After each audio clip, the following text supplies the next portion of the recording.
હિરણાક્ષ અને હિરણ્યકશ્યપુ બે ભાઈ. હિરણાક્ષનો ઉદ્ધાર કર્યો ભગવાન વરાહ ભગવાને.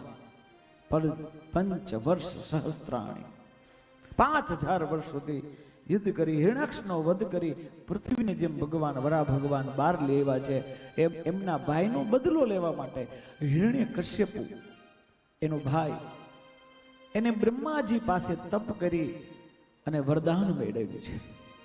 હું દિવસે ન મરું, હું રાત્રે ન મરું, હું સવાર ન મરું, હું સાંજે ન મરું, હું સ્ત્રીથી ન મરું, હું પુરુષથી ન મરું, વસ્ત્રથી ન મરું, હું શસ્ત્રથી ન મરું, હું ભૂમિમાં ન મરું, હું આકાશમાં ન મરું, હું કોઈ બ્રહ્માજીના બનાવેલા એક પણ જીવથી મારું મૃત્યુ ન થાય, હું ઘરમાં ન મરું, હું બહાર ન મરું.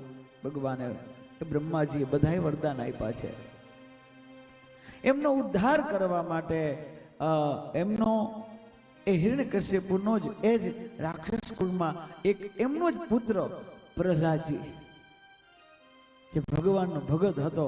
જો દૈત્ય ઉપર ભગવાનને પ્રેમ ન હોય તો પ્રહલાદજી માટે ભગવાન આવું રૂપ લઈને જ ન આવે.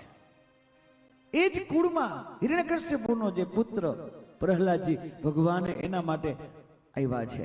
એમની કથા બતાવી છે.